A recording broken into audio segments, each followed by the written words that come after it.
तो सभी को जय श्री राम। आशा करते हैं आप सभी कुशल पूर्वक होंगे।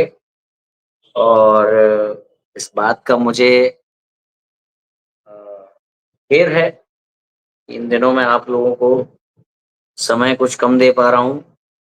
यूट्यूब पर बहुत ज़्यादा एक्टिव नहीं हूँ, बट इसके साथ ही साथ मुझे भी प्रसन्नता है और आप लोगों को भी इस बात का संतोष होगा। प्रसन्न आप अवश्य यह जानकर प्रसन्न हुए होंगे कि हमने विधर्मियों की, अधर्मियों की, पाखंडियों की खाट खड़ी कर रखी है धरातल पर। तो इसीलिए थोड़ा-सा समय कम मिल पा रहा है, पर जो इस कारण से हम पिछले सप्ताह उपस्थित नहीं हो पाए थे। मगर ना उपस्थित होने की स्थिति में आपको कई सारी शुभ सूचनाएँ, अच्छे समाचार, अच्छे संकेत प्राप्त हुए। तो थोड़ा-सा विवरण भी बात कर लेते हैं। जैसा आप सभी को पता ही होगा कि रामपाल का एक व्यक्ति अ, यहाँ पर ठेले पर किताबें बेचते-बेचते पकड़ा गया है और उस पर जो है मुकदमा दर्ज हो गया है। इस संबंध में किसी का फ़ोन भी मेरे पास आया था, तो उससे वार्ता हुई है। उनकी उनके पक्ष से रखने वाला एक व्यक्ति, तो इस संबंध में वार्ता हुई है। आने वाले समय में वो वीडियो भी आपको मिल जाएगा कि किस तरह के कुतर्क करते हैं ये लोग। क्या पराकाष्ठा है, कहाँ तक जा सकते हैं, कुतर्कों में इनका लेवल क्या हो सकता है। किस तरह जब बात इनकी खंडित होने लगती है तो टॉपिक बदल करके दूसरा टॉपिक लाने का प्रयास करते हैं। वो सभी आपको आने वाले टाइम में दिख जाएगा, जो बात हुई है। फिलहाल हम लोग जल्दी से जो पिछला वाला हमारा चैप्टर था उसका कुछ बुलेट पॉइंट्स हमने तैयार किए हैं, वो हम ले लेते हैं। सबसे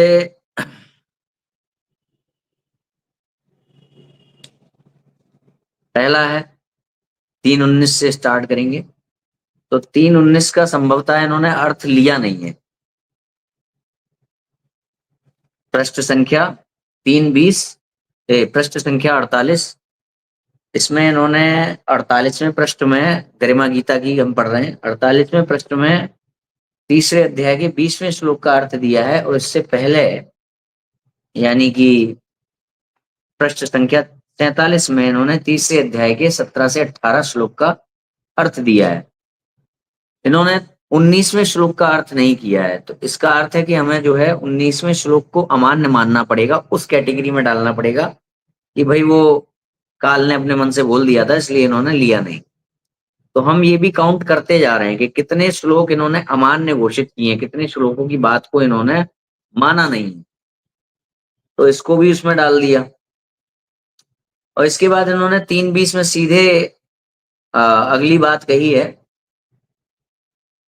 कि जो श्रद्धालु किसी मनोकामना की पूर्ति की इच्छा ना रखकर अपना धार्मिक कर्तव्य जानकर दान करता है, वह वास्तविक दान है। जबकि उसमें और कुछ कहा जा रहा है।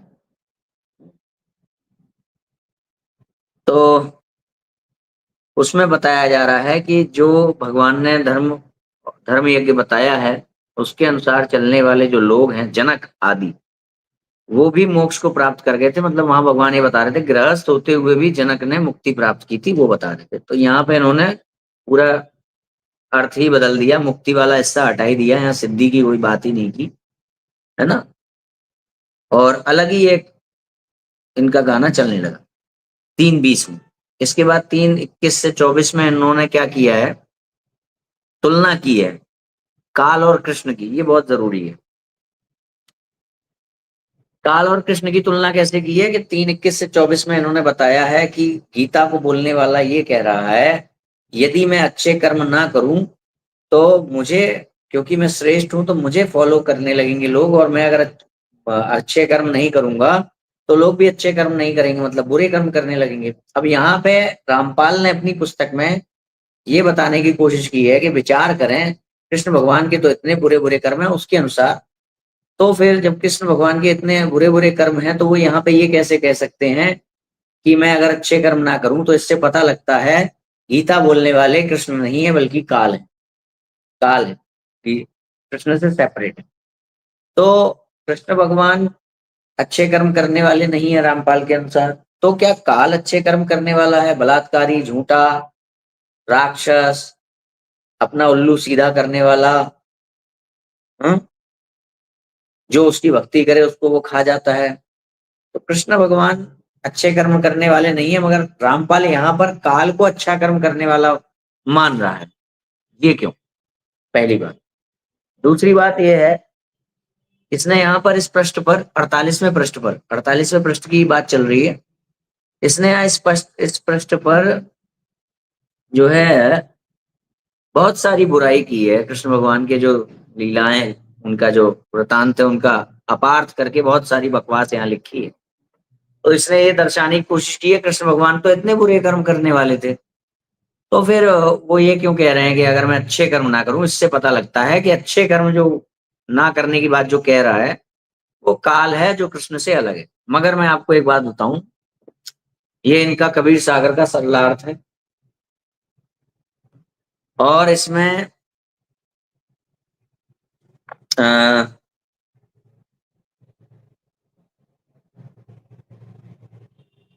पृष्ठ संख्या 70, कबीर सागर का सरलार्थ, पृष्ठ संख्या 70। यहाँ पर 71 में आप पढ़िए, 71वें पृष्ठ में, और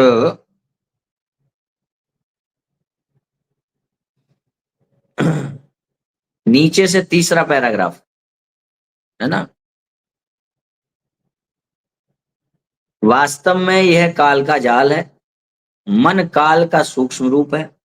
काल ने प्रत्येक प्राणी को धोखे में रखकर अपना स्वार्थ सिद्ध करने के लिए 100 छल कपट किए हैं।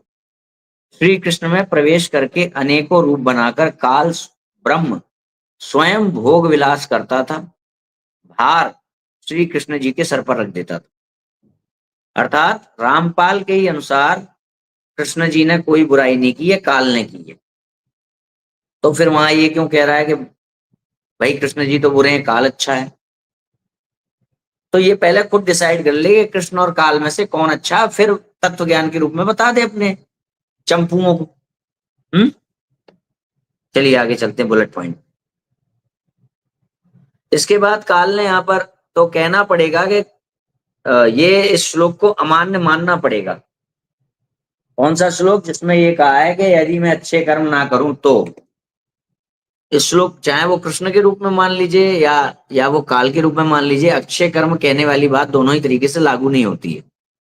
तो जब लागू नहीं होती है तो फिर ये इस बात को भी अमान्य मानना पड़ेगा। हम इसलिए काउंट करते चल रहे हैं क्योंकि इसने कहा है 5% ज्ञान जो है वो काल ने दिया है। तो हम ये देखेंगे कितने श्लोकों को ना मानने के बाद इसकी गीता बचती है, और क्या वो 5% ही है या 5% से ज्यादा है।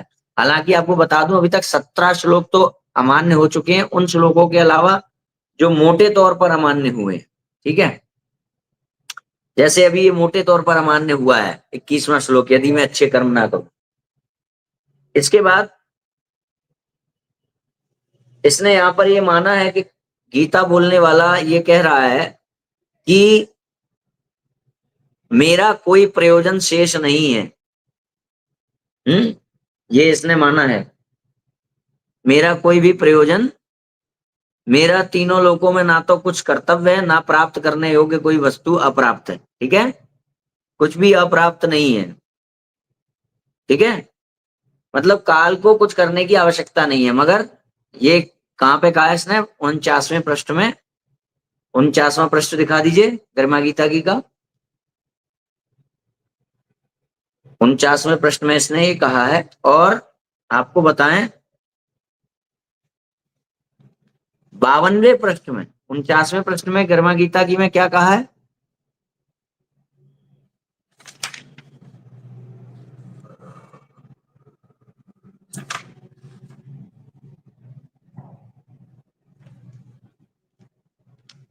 उनचासवां पृष्ठ, जिसमें ये कह इसने माना कि काल को ना तो कोई कर्तव्य शेष है और ना ही कोई प्राप्त करने योग्य वस्तु अप्राप्त है। कुछ भी अप्राप्त नहीं है, कुछ करने की आवश्यकता नहीं है। गीता बोलने वाला वो है। गीता बोलने वाला कौन है? जिसे कुछ भी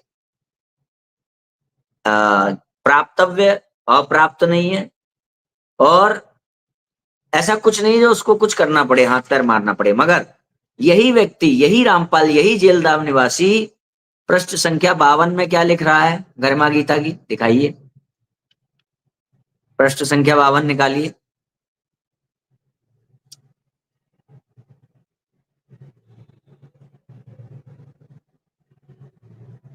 हाँ, इसमें देखिए क्या है, काल को डर है कि, क्या डर है काल को? काल को डर बना रहता है कि कहीं जीव मेरे जाल से निकल ना जाए। ठीक है, इसको कुछ करने की जरूरत नहीं है, ये खुद मान रहा है रामपाल गीता बोलने वाले को, मगर काल को डर बना रहता है, इसलिए काल को झूठ बोलना पड़ता है, इसलिए काल को ये सब रचना पड़ता है। तो या तो ये तय कर ले, तो यहाँ पर ये जो श्लोक है इसको भी अमान्य मानना पड़ेगा कि गीता बोलने वाले को कुछ भी प्राप्त करने योग्य अप्राप्त नहीं है। ठीक है, आगे चलते हैं, क्या कहा है। अच्छा, एक बात है, ये काल को श्राप मिला था कि काल इतनी इतनी आत्माएं बार बार पैदा करेगा, ये श्राप मिला था काल को। हाँ, तो काल जीव पैदा करता है, प्राणी पैदा करता है कि आत्मा पैदा करता है। वैसे फॉर योर काइंड इंफॉर्मेशन में आपको बता दूं, काल आत्मा भी पैदा करता है, ये बात भी लिखी है। अब बताइए, यदि काल आत्मा को बना रहा है, आत्मा, हम्म,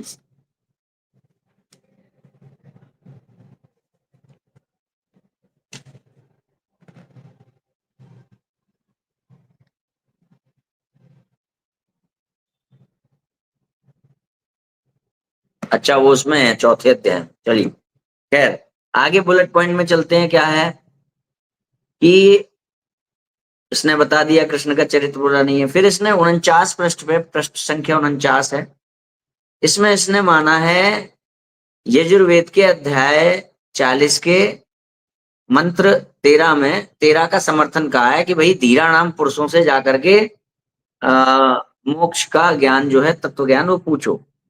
जबकि वहां पे ऐसा नहीं है, वहां ये कहा गया है कि धीरा नाम जो बुद्धिमान होते हैं, मनीषी होते हैं, वो ऐसा बताते हैं। तो यहाँ से उसने हिंदी पलट दी है। खैर, 4:13 में धीरा नाम पुरुषों का मंडन कर रहा है, समर्थन कर रहा है, मगर यजुर्वेद के 40वें अध्याय के 10वें मंत्र का, 10वें मंत्र के मंत्र में ये धीरा नाम पुरुषों का विरोध करता है। तो पहले तय कर ले कि धीरा नाम से ज्ञान लेना है कि नहीं लेना है, क्योंकि 40वें अध्याय के 10वें मंत्र में लिखा है कि पवित्र वेदों को बोलने वाले ब्रह्म ने कहा, 39वां प्रश्न निकालिए, 39, 39वां प्रश्न निकालिए इसका। पवित्र वेदों को बोलने वाले ब्रह्म ने कहा कि पूर्ण परमात्मा के विषय में कोई तो कहता है कि यह वह अवतार रूप में उत्पन्न होता है, अर्थात आकार में कहा जाता है, कोई उसे कभी अवतार रूप में, आकार में भी।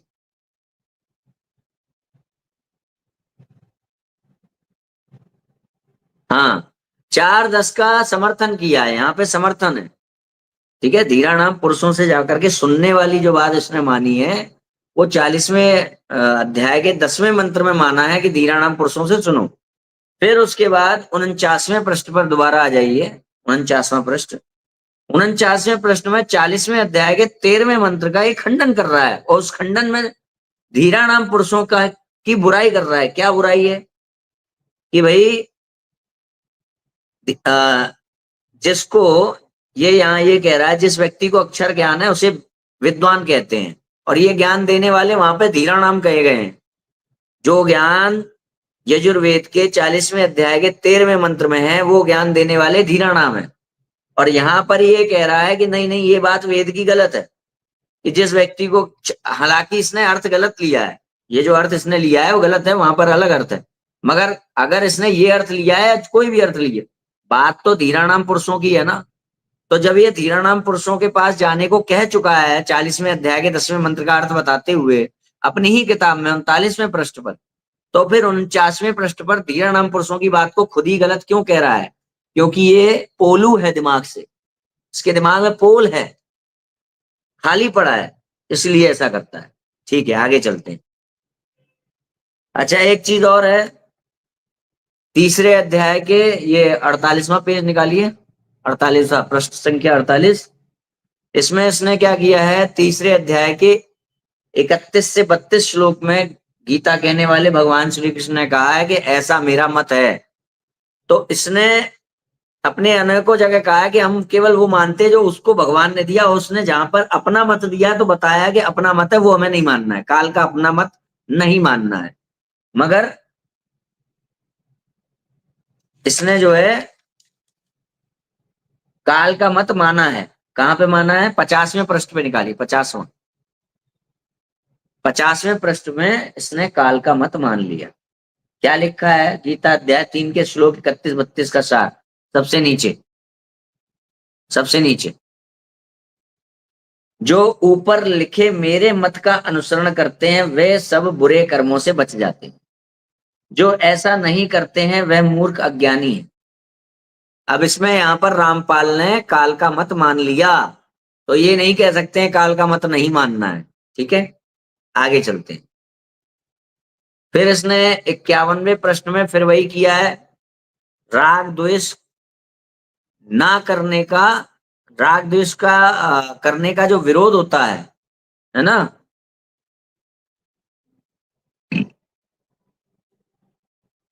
राग द्वेष का यहाँ पे समर्थन किया है।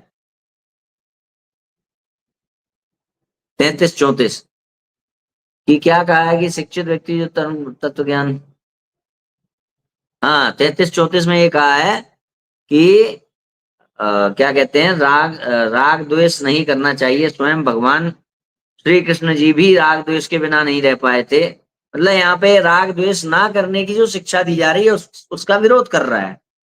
ठीक है, और एक बात और है इसी में 33-34 में क्या कहा है कि शिक्षित व्यक्ति जो तत्वज्ञानहीन है, मूढ़ स्वभाव वाले, शिक्षित व्यक्ति कौन है? और हाँ, पीछे एक बात और है, तत्वदर्शी के पास कौन जाता है? 49वां प्रश्न दिखा दीजिए एक बार, 49वां, 49वें प्रश्न में इस बेवकूफ व्यक्ति ने यह भी लिखा है कि तत्वज्ञानी से, तत्वदर्शी से जो ज्ञान लेने जाते हैं, शास्त्रानुकूल साधना प्राप्त करने जाते हैं, वो कौन होते हैं? अविद्वान, भोले भाले, अशिक्षित अर्थात अनपढ़ और गंवार। जितने लोग यहाँ पर हैं लिखे, मैं गंवार हूं, मैं अनपढ़ हूं। दोबारा आ जाइए वहां पर 33-34 वाले में।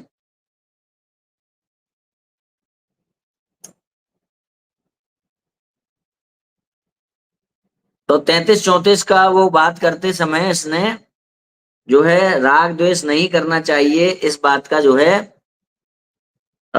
विरोध किया है।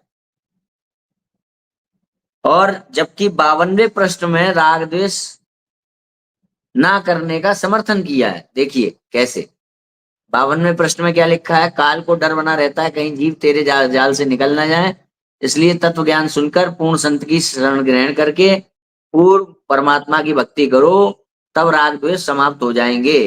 राग द्वेष समाप्त हो जाएंगे यानी होने चाहिए, राग द्वेष समाप्त होने चाहिए। तो जब समाप्त होने चाहिए तो बार बार तू ये क्यों कह रहा है कि राग द्वेष समाप्त नहीं हो पाए, समाप्त नहीं हो पाए? क्यों कह रहा है? क्योंकि हमें तो हर बात का विरोध करना है, फिर हमें खुद वही बात कह देनी है। जैसे कि कभी कभी ऐसा हुआ हो आपके घर में शायद, कि मान लीजिए कोई, आप लोग चुनाव कर रहे हैं कि दीवार का जो कलर है वो हरा किया जाए या सफेद किया जाए या पीला किया जाए, या इस तरह से घर घर से जुड़ा हुआ कोई भी प्रसंग ले लीजिए जिसमें कि घर के जितने भी सदस्य हैं वो चुनाव कर रहे हैं कि कौन सी चीज किस तरह से इसको करना चाहिए, विषय वस्तु अथवा स्थिति को चुन रहे हैं। तो एक कोई ऐसा आया भैया अहंकारी व्यक्ति, उसने कहा नहीं, ना पीला, ना हरा, ना लाल, ना सफेद। उसने घर के सभी सदस्यों की सारी बातों को काट दिया। तो फिर सबने उससे पूछा कि फिर कौन सा? कि पीला। समझ रहे हैं? इस बात को समझ रहे हैं ना? जो बात पहले ही कही जा रही है उसको तो मना कर दिया, ये गलत बोल रहा है, मूर्ख है ये तो, पीला कहने वाला। ये क्या है सही? पीला। ये तरीका है रामपाल। खैर आगे चलते हैं। फिर इसने एक बात मानी है, काल के अवतार। काल ने जब ये घोषणा कर रखी है कि मैं किसी को दर्शन नहीं दूंगा, तो काल का अवतार कहां से हो रहा है भाई? काल का अवतार कहां से हो रहा है? घोषणा कर रखी है मैं किसी को दर्शन नहीं दूंगा, तो काल का अवतार क्यों हो रहा है? और कौन से अवतार हैं फिर वो बताए? हालांकि बताए गए हैं महाविष्णु ये है वो है, वो अवतार सिद्धि नहीं होते काल के। खैर आगे चलते हैं।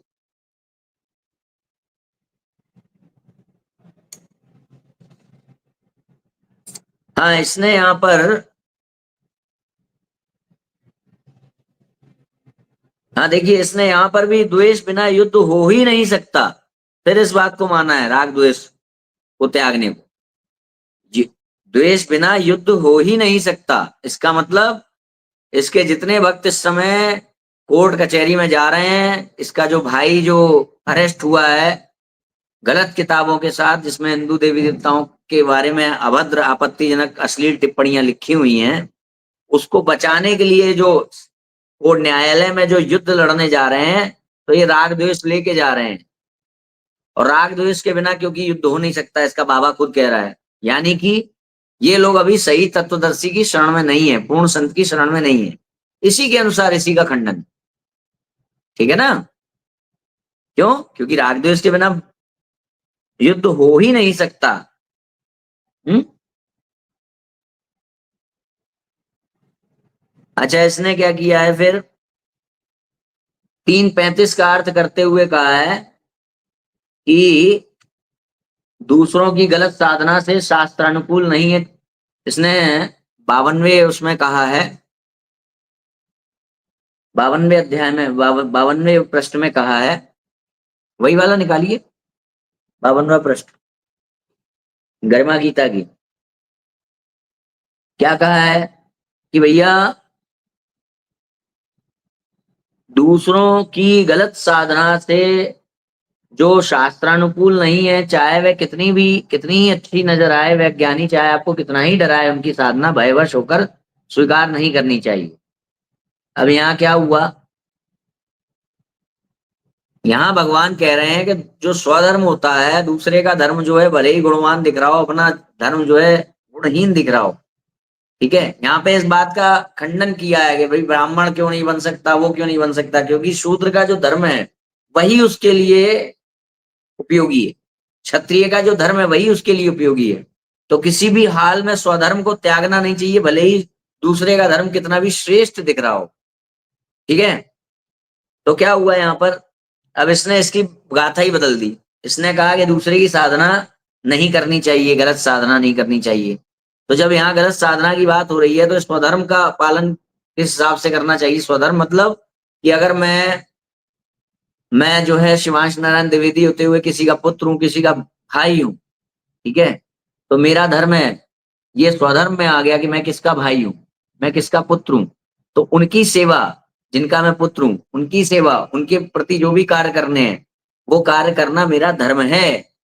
तो भले ही कोई और व्यक्ति अपने पिता की सेवा करते हुए मुझसे ज्यादा सुखी हो, मुझसे ज्यादा आनंदमयी जीवन जी रहा हो अपने पिता की सेवा करते समय, तो मैं ये नहीं कर सकता वहां पर कि अपने पिता की सेवा छोड़ करके, क्योंकि वहां वहां जिस पिता की सेवा हो रही है, जिसके पिता की सेवा हो रही है, उस सेवा को करते समय आनंद मिल रहा है सांसारिक, तो मैं उससे आकर्षित होकर के अपना जो स्वधर्म का पालन है वो मुझे नहीं त्यागना है, अपने पिता की सेवा को नहीं त्यागना है। कि भाई यहाँ पे भी तो मैं एक पिता की सेवा कर रहा हूं, मेरा नहीं तो क्या हुआ? तो यानी कि उसके पिता की सेवा मेरा स्वधर्म नहीं है। ठीक है, तो उसके उससे आकर्षित होकर के मुझे अपने स्वधर्म का त्याग नहीं करना चाहिए, ये वहां पर कहा जा रहा है। मगर इसने पूरा बदल दिया कि भैया दूसरे की गलत साधना से अपनी अच्छी साधना, और यही बात वर्णाश्रम में भी आती है।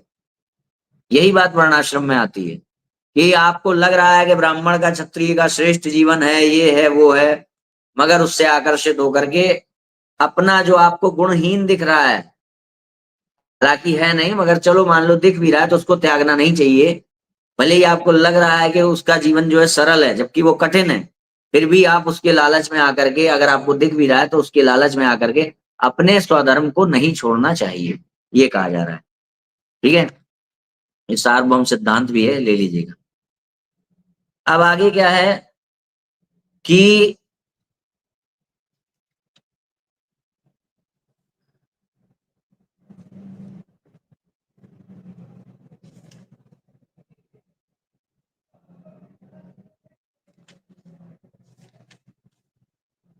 हाँ, इसने एक बात और मान ली है कि संसार के नर नारी, पृष्ठ संख्या 59, संसार के नर नारी सनक सनंदन सनत कुमार सनातन नारद व्यास जी पाराशर जी प्रहलाद मुनेन्द्र ऋषि, ये सब स्वयं कबीर थे।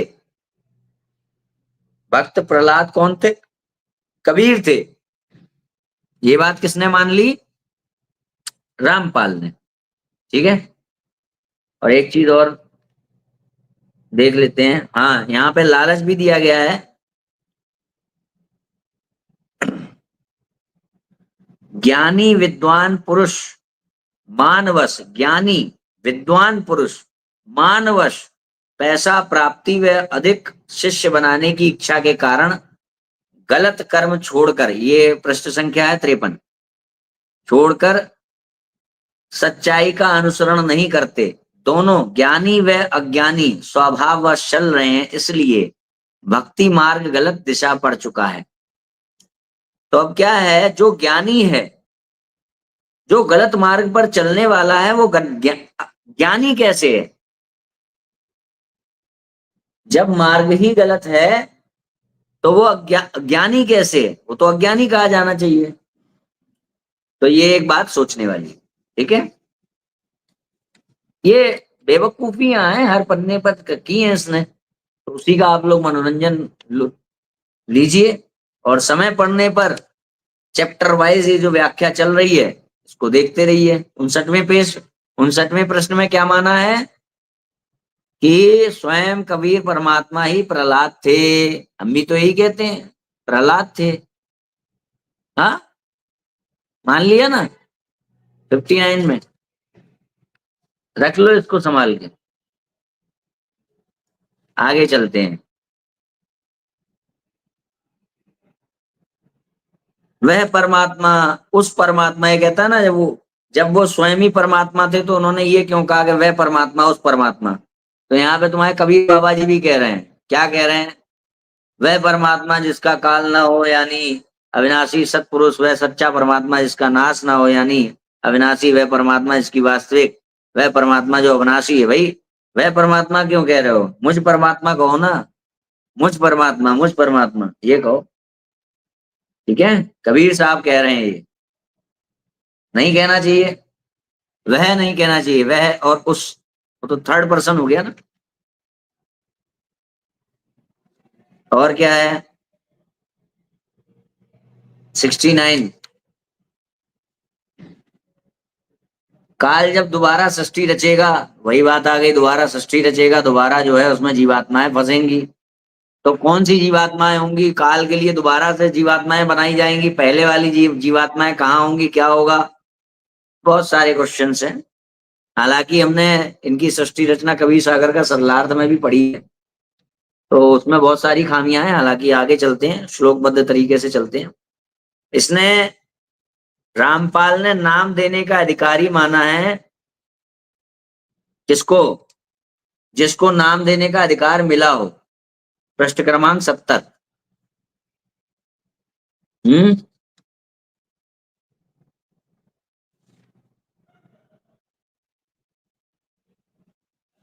नाम देने का अधिकारी।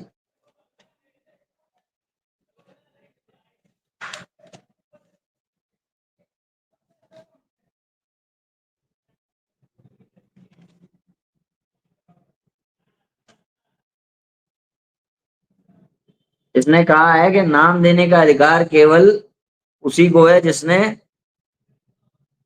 अपने गुरु से उस नाम को लिया हो। तो क्या नाम देने का अधिकार अगर सिर्फ उसे है जिसने अपने गुरु से उसको ज्ञान को लिया हो, तो रामपाल का गुरु जो था वो तत्वज्ञानी था, जिससे रामपाल ने ज्ञान लिया वो तत्वदर्शी था, वो गुरु था।